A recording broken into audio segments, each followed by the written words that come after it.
Hi, my name is Tim Leavitt. I'm a developer on the HealthShare development team at InterSystems.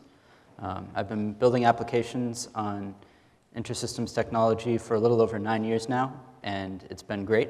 I discovered early on in that process the value of writing unit tests for really accelerating development and being able to write higher quality code.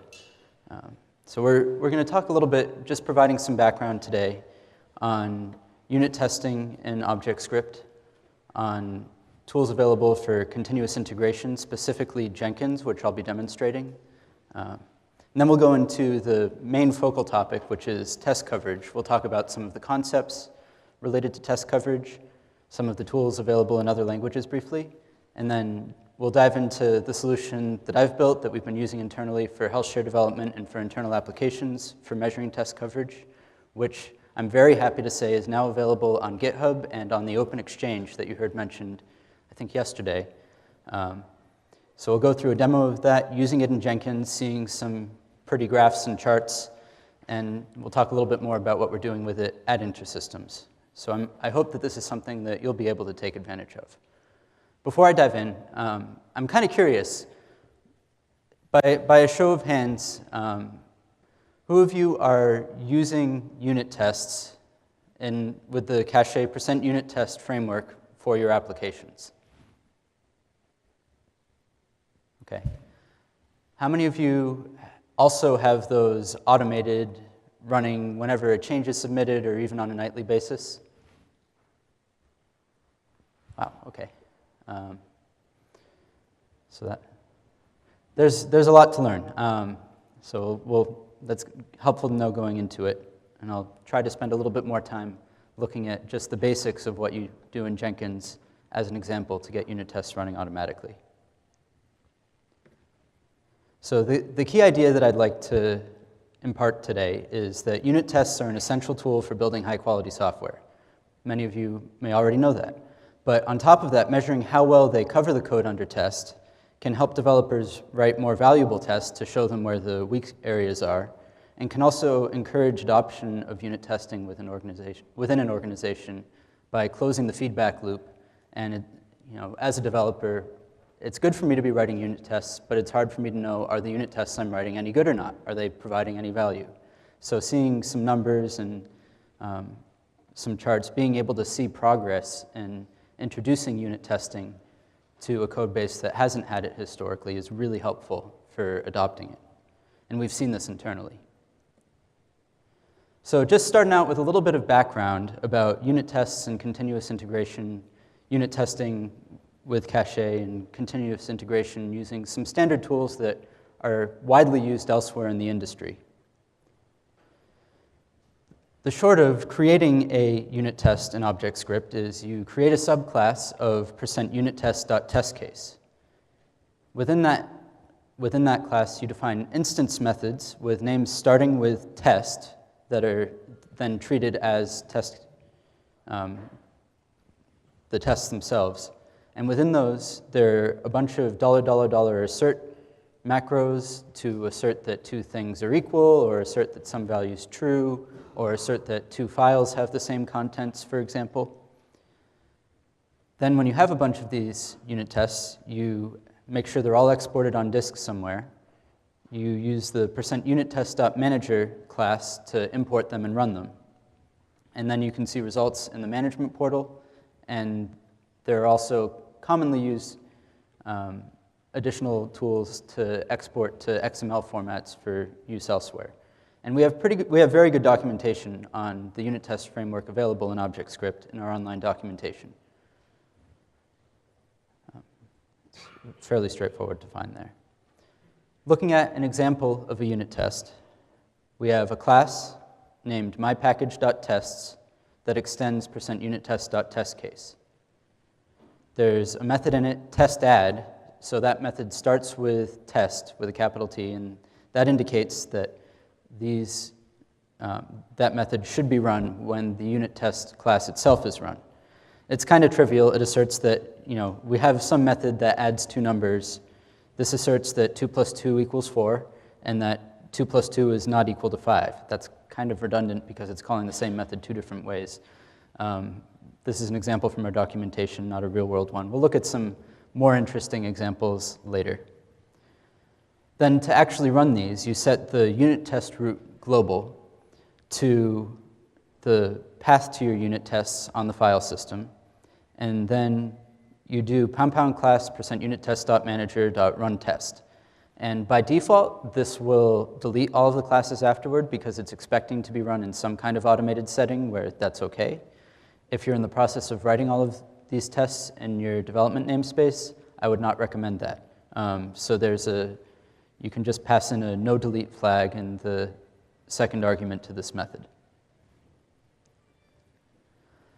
So on top of that, it's great as a starting point, even having some of these unit tests, that it's up to the developers to run manually before submitting any changes. But that often leads to the case that, well, it works in my environment, so it must be fine, when it really isn't. And running in a more controlled environment, such as some automated setting, would likely provide better results and more accurate results for how the code actually works. So what continuous integration tools do is they'll automatically build the application, compile everything, make sure it compiles okay, and we'll run the tests. This may happen when changes are made.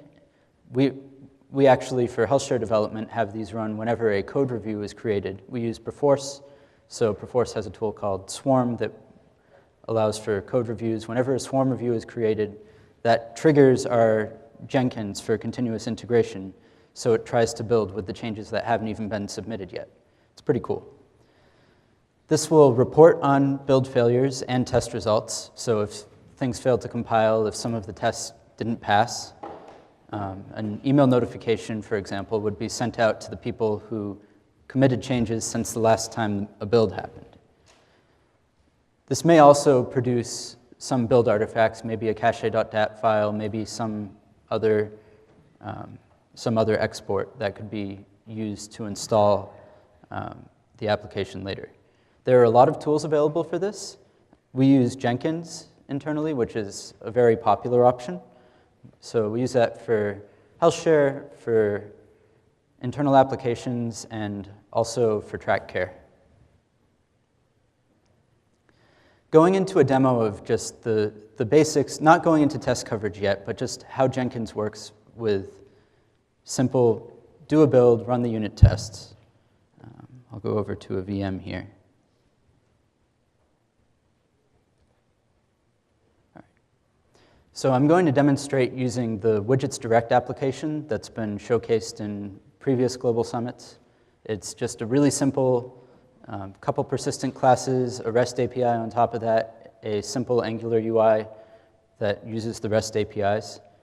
In this case, we're really only interested in testing the ObjectScript itself. There are a plethora of unit testing options for JavaScript and for Angular. So within Jenkins, there are a couple different kinds of things you can set up to do your builds. The most basic is just a job. So this has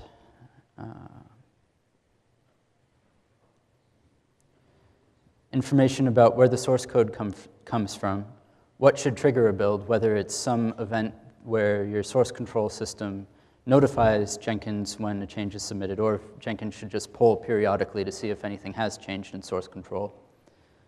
Information about the build environment, some script that actually does the build. In our case, it'll call into cache and run some class methods, or really run a whole script that it generates. And then additional post-build actions, which might be checking the results of the build, it might be publishing various reports, it might be capturing some build artifact for later use. So looking at our simple example, Widgets Direct is in Git, so I have source code set up to say, use this Git repository with these credentials that are configured. Build any of the branches that exist there. This could filter to specific branches. The build trigger is set to poll Git periodically to see if anything has changed. In this case, because it's running on a VM on my laptop, it doesn't really make sense for GitHub to be sending notifications, so it just polls. The build environment, there's nothing particularly interesting there. It just cleans up what was left over before starting. And this is where it gets really interesting. There's a Windows batch command, and I'm going to make that a little bit bigger so you can maybe see it better. So just to step through what's happening here, this is the directory that contains the Iris instance on which the build occurs. This is the Iris executable that is run with some instructions about what ObjectScript to run to do the build. This is a boilerplate taken from what we use for internal applications. This sets up some other variables based on the Jenkins build itself. And the really interesting part is down here. We echo a bunch of commands out to a file. So we'll do $system.obj.load some class that has the actual build logic for our application, and we'll compile it. Then we'll call a method in that class, instructing it what namespace to use, where to find all of the source code to load in, and I believe this is the path for the database. And all of the example code for this is available in GitHub under the InterSystems GitHub for the widgets direct application. So if you want to dig into more detail, that's a good place to look. So after doing the build, we'll set the unit test root to the folder containing all of the unit tests, and then we'll call %unittest.manager, the percent is escaped because this is a Windows batch script, .run test, we'll pass in the no delete flag. The other reason for that is there's some common superclasses directly in the unit test root that need to be retained after that test suite is run. And then there's an additional helper class in widgets direct, unit test without the %.manager, that has a handy method for exporting all of the unit test results in an XML format, same as is used by JUnit for Java. So that makes it really easy using standard tools for working with JUnit test results to import them into your continuous integration tool. So that's it. We echo a halt out to the file, and then there's this kind of mysterious command here that runs the cache executable in the specified namespace, or the Iris executable. It would vary depending on whether you're running this on cache or Ensemble or Iris. In the specified namespace, running the script in that file. So all of the output from this is logged to the current device. It's available in Jenkins. And this finishes. Then we have a post-build action that looks at the JUnit XML test results and imports them into Jenkins, so that rather than needing to look in the management portal on the instance where you're doing this build, you can see the results right in Jenkins. What this ends up looking like, I could run a build now. Oh, might as well do that. So I'll say build now. I can see that this job is running. When I look at the console output, it's talking to Git. Fortunately, the wireless is working right now, so it actually succeeded.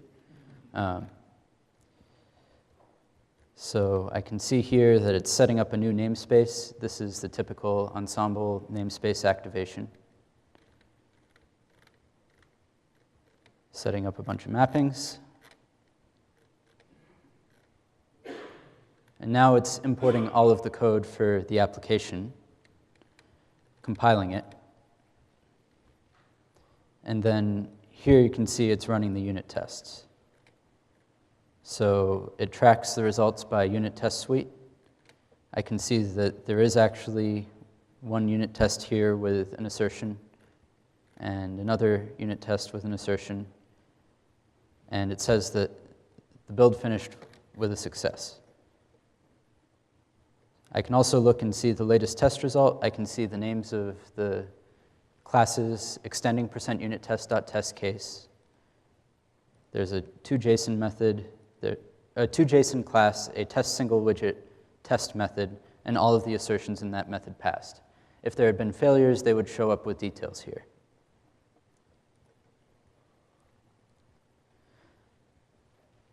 So that's that's the basics of unit tests in Jenkins for ObjectScript. Are there any questions just on the basics before I dive into the really fun stuff? All right, great.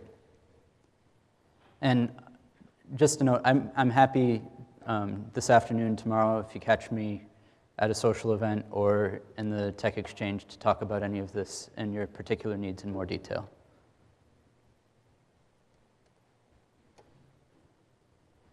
So moving on to test coverage, we'll talk about why it's really important and useful, what we actually mean by test coverage or code coverage, and how you do that in our platform. Thinking about some user stories. As a software developer, I want to know if my unit tests are sufficient and how to improve them so that I can avoid bugs and an increasing burden of technical debt with code that isn't tested and that is liable to break without anyone knowing it later. As a manager, I would want to know at a glance how well my team is adopting and using unit tests so that I can provide appropriate feedback and direction. Or even as a customer or a prospective customer of some technology company, I want to know that the product that I'm considering or already using for my critical business operations is well tested and therefore high quality likely, so that I can buy and operate with confidence. So at every level, the numbers that you get from test coverage are useful and relevant. So what are the actual metrics that we get out of test coverage measurement? Coverage can be measured at the most granular level that we support right now for each line, saying at least one statement of ObjectScript on a particular line of a class that's part of the application was run as part of the unit tests, or was run by the unit tests. We can also aggregate that at the method level or the package or class level to say at least one line of this package or this class or this method was run by the unit tests.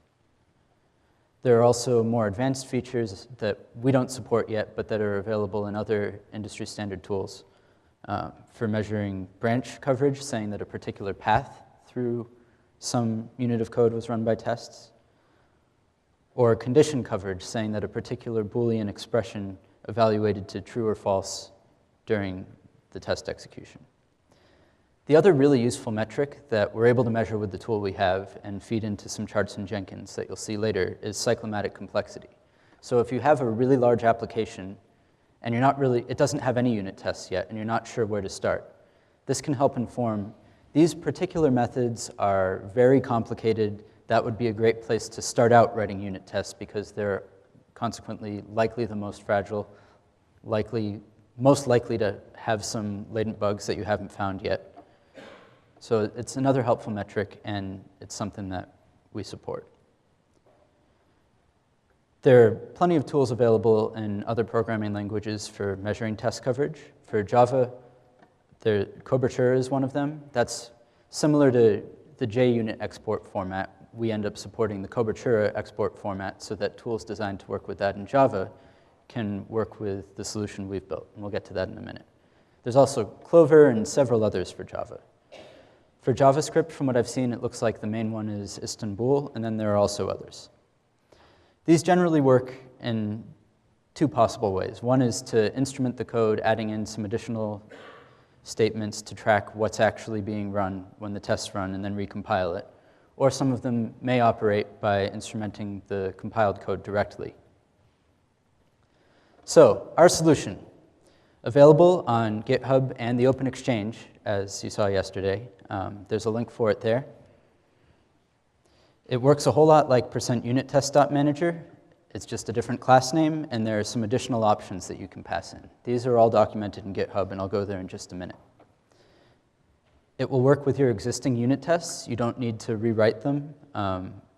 If you're extending %unittest.test case and running unit tests with %unittest.manager, the migration path to also measure test coverage while you're running those tests is easy.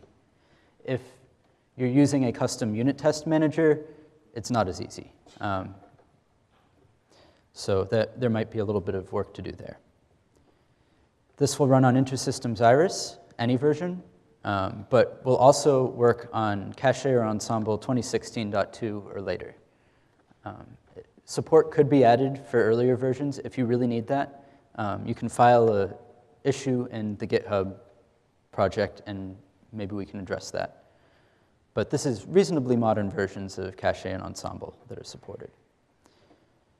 You do need to specify which classes or routines should have coverage measured.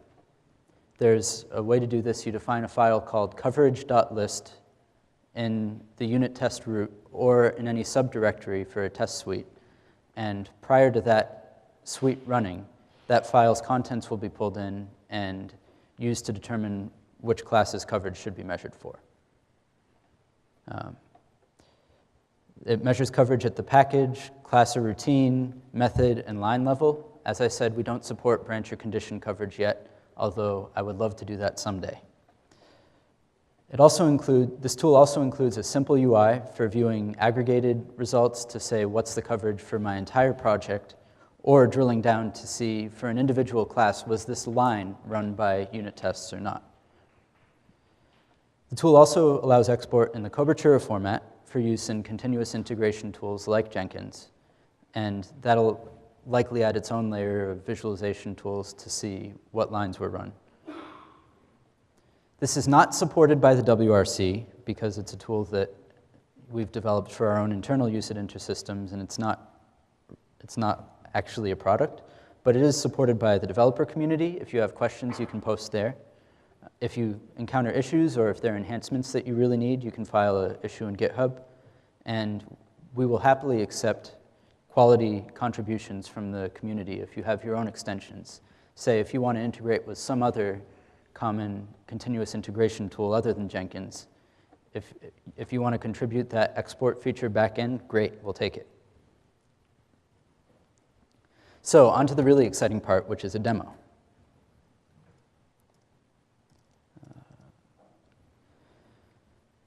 Back to my VM, I have another project here that is the main Widgets Direct project. If I look at, well, actually, taking a step back first, if I wanted to run my unit tests, I would set the unit test. Is that big enough for people to read? No.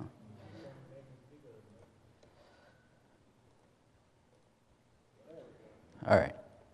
So I'll start out by setting the unit test root, as you can see, and then it's just a matter of calling #class %unittest.manager.runTest. We'll pass in that no delete flag. And I can see at the bottom here all the tests passed. There's a URL I can paste into my browser to take a look at details of the unit test results. Now, if I want to run with test coverage, I'll just do that. So I can see again all tests passed, but there's another URL I can go to view the test coverage results. And there's also a key number here, 13.61%.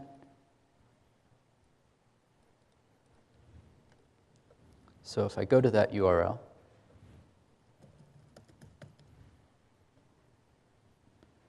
I can see for all of the classes in my application what the test coverage is.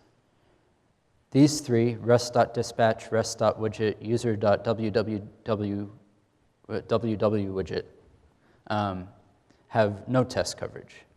User.widget has 40% test coverage, 8 lines are covered out of 20, 1 method isn't covered at all. So I can drill in here and look at the detail and see that in the toJSON method, the case where traverse relationships is true is not covered because none of these lines are. So as a developer, this would be my cue. I need to write a unit test that covers that case. I can also see that the fromJSON method is not covered at all.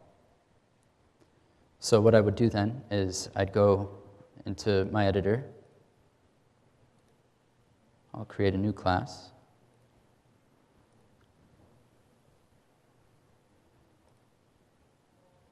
We'll call it unittest.widget.fromJSON and have it extend %unittest.testCase.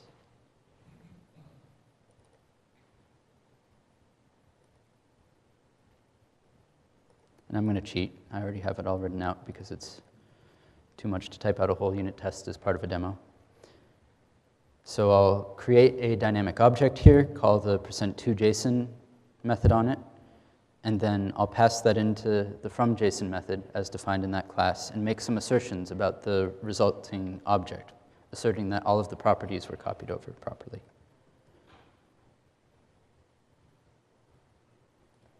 Sure. So now when I run my unit tests again with test coverage measurement, I can see that the coverage has gone from 13% up to 16%, some change. I can look at the results here and see that all of the lines in the fromJSON method are now covered by my tests. Going a step further and looking at how this integrates with Jenkins,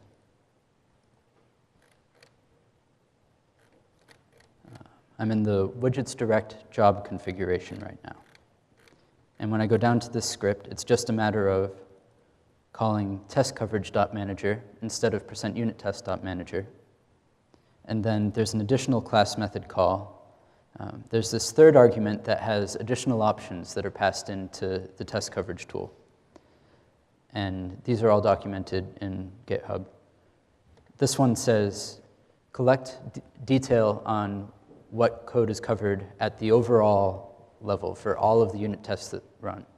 This could also be set to 1 to collect it at the test suite level, or 2 to collect it at the test case level, or 3 to collect it at the test method level, if you're really interested in that level of granularity for what code your unit tests are running.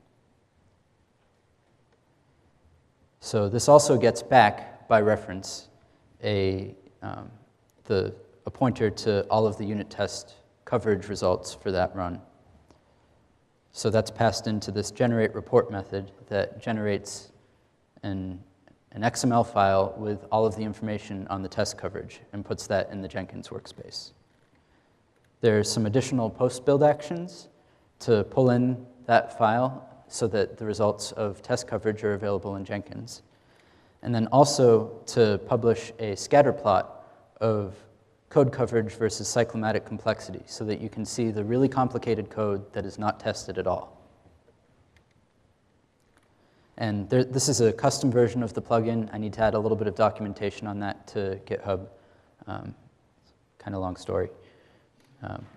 But it works, whereas the one that you would find in the Jenkins marketplace does not. So anyway, what this looks like is after the build runs, there's this graph that you get showing code coverage results over time, showing trends. You can drill down in here and see, similar to what you would in the UI that I demonstrated earlier, looking at the individual packages, the individual files, and here from an earlier run I can see the same thing that I saw in the custom UI. Some part of the toJSON method is not covered, and some part of the fromJSON method was not covered. There's also this scatter plot that the points are kind of small, but I can see here that there is a method with complexity between 10 and 15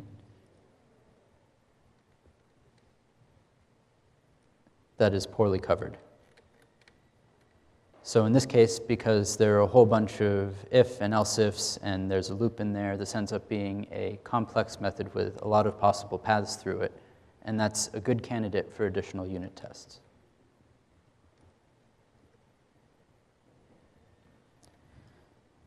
Just to highlight briefly where this tool is available in GitHub and, oh, it's still in my VM. Where this tool is available in GitHub, if you go to github.com/InterSystems/testcoverage, it's available there. You can install it from a single XML file that has all of the classes, or you can pull down the repository itself and import it from the terminal or through Atelier, depending on your preference. There are also instructions for all of the possible custom options that can be passed along to it, as well as for exporting the results, as I said earlier. The Open Exchange, it's worth highlighting, openexchange.intersystems.com. If I search for test, can see test coverage tool, and this has all of the same information that's in GitHub, a link to GitHub to download it from there. And there are a variety of other useful tools available on the Open Exchange as well. Some samples, some pointers out to our partners and customers' sites. So definitely something worth checking out.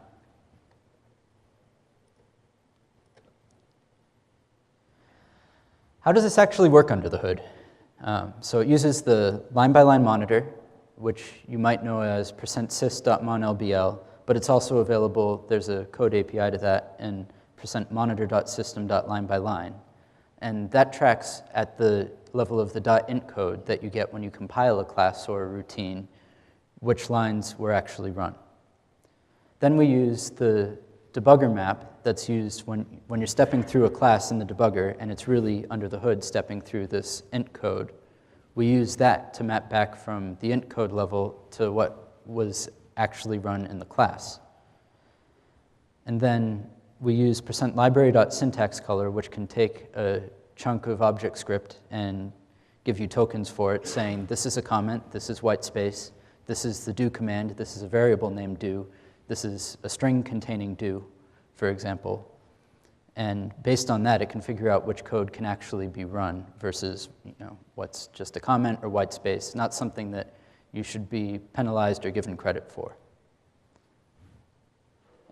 As a side note, %library.syntaxcolor is also useful for syntax coloring. So that's what's used under the hood in the UI you saw to make it look like Studio, even though it's in a web page. Looking at how we use this internally at InterSystems, for HealthShare we have, as you saw, Jenkins reports on test coverage over time. Nice to see the trends. Here we can see a project that started out with very low test coverage that has gotten up to much higher test coverage. And as well as the scatter plot that looks a little bit more interesting when there are more classes involved and a wider variety of methods, some of which end up being necessarily very complex. When a build completes in Jenkins, well, for now it's just me, but if there was a failure, the person who submitted the change would get this email saying what unit test failed, and there's also a nice summary in the email notification about what the test coverage was at the package level, just kind of providing an overview of it. So Jenkins is really nice with these notification emails. For internal applications, we've gone a step further. We have, as you may have seen in other sessions, we have an internal application called CCR, Change Control Record, that's used to manage the documentation and promotion of changes between different environments of production applications, from the development environment to our testing environments to production. And in this case, for each of these changes, a couple files will be modified. And an intern worked this summer to build a layer of reporting on top of that to say, how did this individual change to our code base impact our test coverage of the files that were changed? So as a developer, it's really easy to see, I changed these two files and also added some unit tests, and the code coverage went up by 18%, so that's good. Especially if you're working with a very large application and modifying a couple files and introducing unit tests for those files, that's a lot nicer to see as a number than the overall unit test coverage went from 1.2% to 1.3%. That's just kind of depressing. But for an application that really doesn't have a whole lot of test coverage to start with, getting this kind of feedback on a granular level is really nice. So that goes back to what I was saying earlier, that having test coverage metrics in place can help promote a culture of unit testing among developers.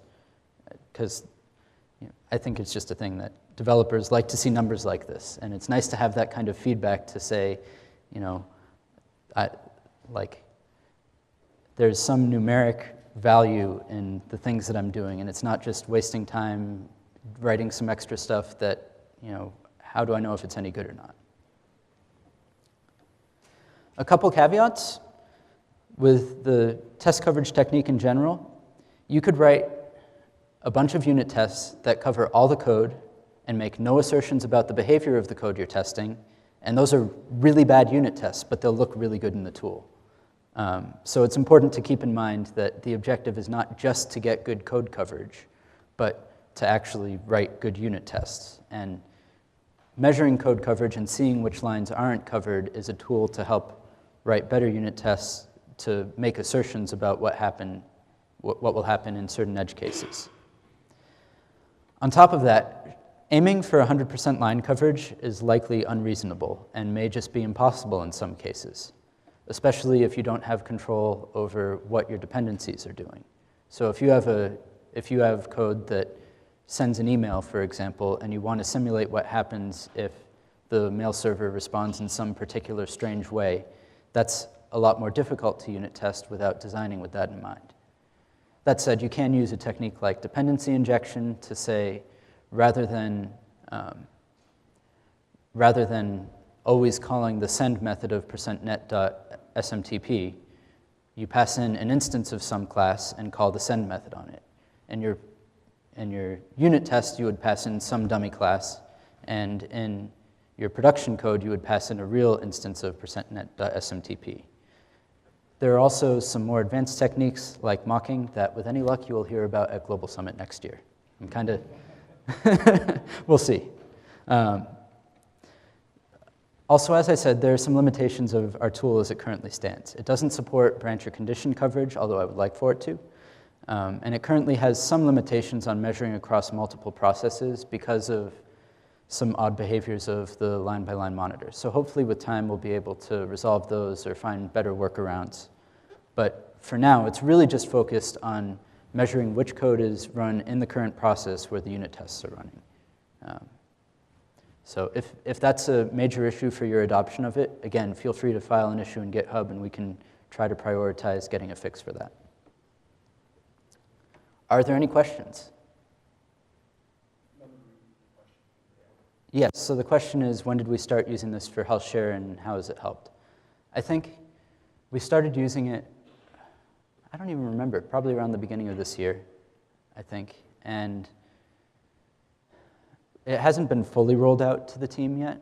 And for health share in particular, where there's a whole lot of the situation I was just describing, where we're very dependent on our dependencies behaving in certain ways, it's difficult to write true unit tests. So we're still working on it. But for some areas where we've fully applied it, it's been really helpful, especially for writing new code, being able to keep unit test coverage in mind and writing good tests from the beginning.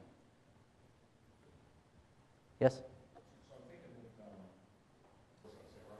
Yes, that's correct. So the question is there some object under the hood that's keeping track of test coverage?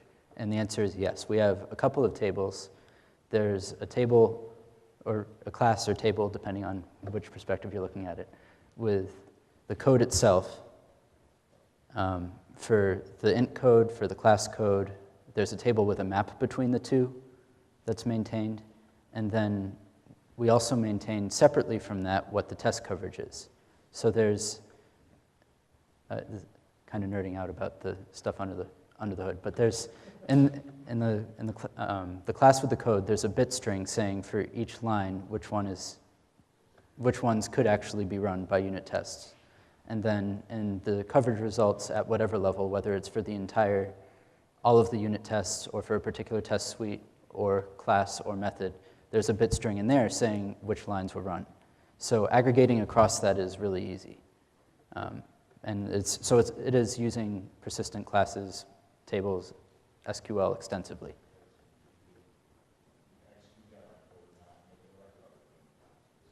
Yep. So it turns on the line-by-line monitor before running whatever level, and then after running all of the tests or whatever level coverage is being tracked at, it'll capture which lines were covered and then eventually map things back, aggregate results at the end. If you're really curious, all the code is in GitHub. You can take a look at it. Any other questions?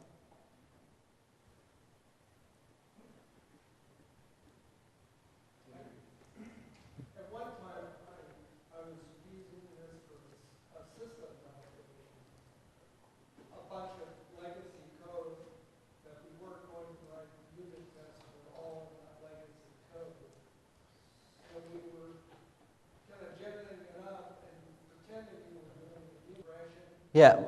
So the question is, have we done things for regression testing? I know that for Cache, Ensemble, Iris, there are regression tests in place that are QD, quality development kind of testing department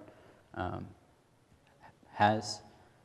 I don't know. It's difficult to say like the complete outcome of. I'm not sure that I quite understand the question. Oh, functional. Yeah, so this would also work for more like functional integration tests than tests of individual, like true unit tests that are focused on what does this individual class behave properly.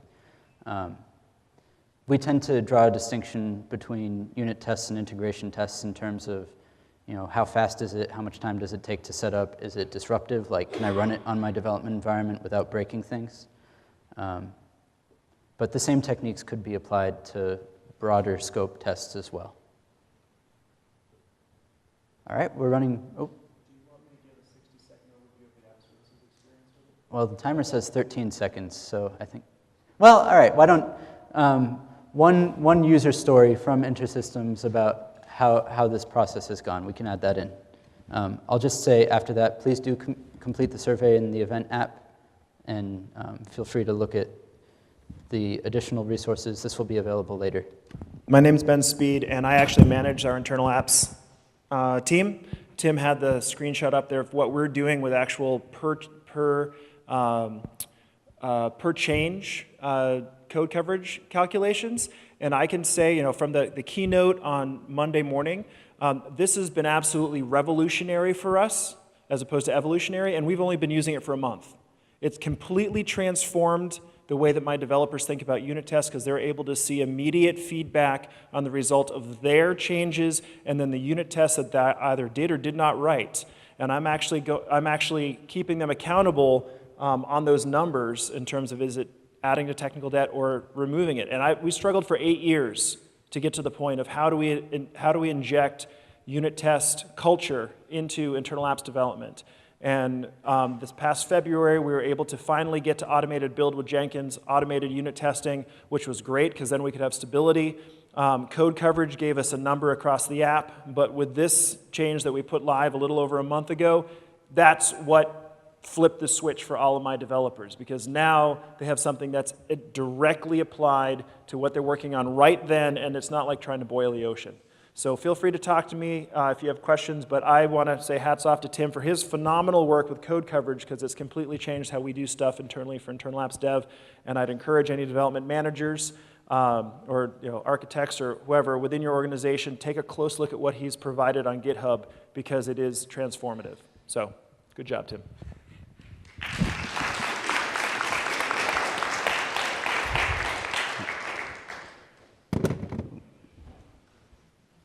All right, thank you. Do complete the survey, and feel free to catch me in the Tech Exchange if you have further questions.